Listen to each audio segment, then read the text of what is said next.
Next on the list, 6'3", 235 pounds, 27 years old, aka American Kickboxing Academy. Great partners if they can put up with him. 7-0, Daniel PUDER. Another fighter for rating purposes. Also a talented young fighter, many may agree. Ex-pro wrestler. Can be very dramatic and outspoken at times, sometimes annoying. A guy fans would love to see lose, and he sure would. Be a good addition to the house, to the show, to the fights. Kind of an underrated prospect in my mind. Finished first in California Intercollegiate Federation while in high school, and apparently he's been training MMA since he was 17 with AKA. Number 11 on the list, Rex Richards, 6'5", 265 pounds, 7-2 as a pro, 1-0 as an amateur. Fought most of his career at super heavyweight, but is now committed to fight at heavyweight.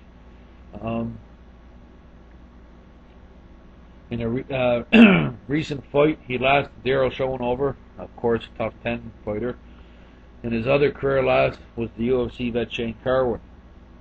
Tried out for top 10 and apparently was going to be a lock for the show, but he was forced out by injury. Former NFL player, signed with the Colts in 2003. Although he played with their practice squad, I don't think he ever made it to the show. Texas Tech College, played with San Jose in the AFL, Arena Football League. Like I said, was coveted for top 10, perhaps the UFC. Lost his last fight in injury. Last I checked, he had a brown belt in BJJ, which is impressive for such a big guy, and a guy who started his career late. So Rex Richards, we'll see if he gets back and healthy. Watch out for him. Next on the list, KARLOS VEMOLA. A lot of you people probably never heard of him. 6 feet tall, 245 pounds, 6-0, all first round stoppages. He's from the Czech Republic, and of course, not being able to speak English, Blake would kind of frown on that, but be a great fighter to add to the mix. Recent win over undefeated Staff Economo. CFC heavyweight champ. He's kind of a dick, but it kind of puts a little bit of pro wrestling into the act. Whenever he enters the cage, he walks up to his opponents and sticks his finger in their face. So again, he kind of can be kind of a dummy at times, but he would shake things up for sure. And again, he's unbeaten. Check out his highlight reel and you'll see what I'm talking about. Take a look at my YouTube page. There should be a short video highlighting some of his career fights and some of his circus stuff. Next on the list, Team Oyama member Shane the Rosario, 7-0, stopped all his opponents, 6 knockouts. Elite XC and M1 vet. A lot of people feel he's better suited for 205. Maybe so, but another undefeated fighter in the house would be a good mix to the bunch. Number 14 on the list, NCFC fighter, 9-2 with 8 knockouts, 6'2", 230 pounds. Joey the Mexicutioner Beltran. Some say he's not a complete MMA fighter, and that may be the case. But recent wins over previously unbeaten Travis Willis and a knockout win over UFC vet Wes Combs puts him in the mix. He gets the advantage of training with a lot of heavyweights. Eddie Sanchez, Manny Rodriguez, Jose Rodriguez, and Travis Brown. Brown could also be in the mix at 5-0, 6'7", 280 pounds.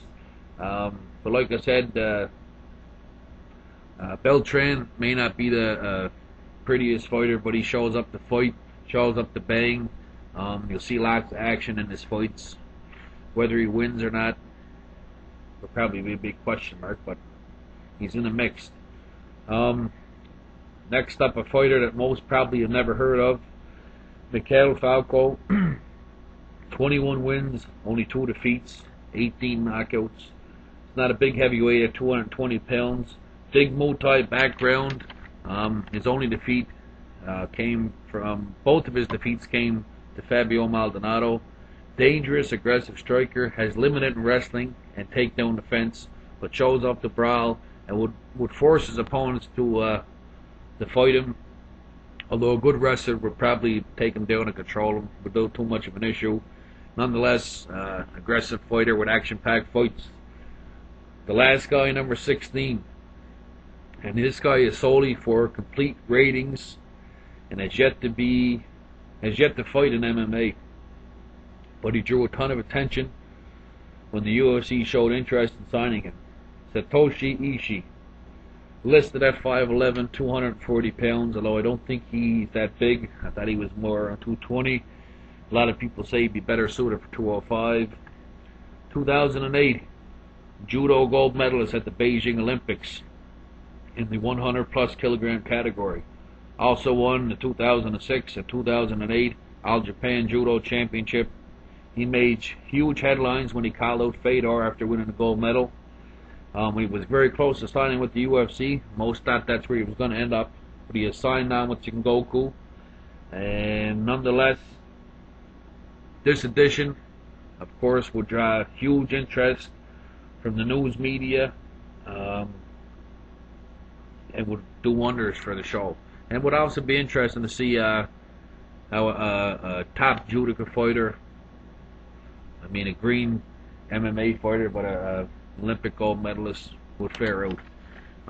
So that just about does it. I'll list the names of these guys, like I said earlier, in the right-hand column if you want to Google them, check out their fight stats, whatever. I'll also put a list of some fighters that could have made good additions to the house. I'll just list the names next to these. Please feel free to comment both positive and negative. Leave some names if you figure there's other people that could have been added to the mix. A reminder for all those that submitted me names for the prospect video, your responses have all been excellent, and that video will be coming up soon.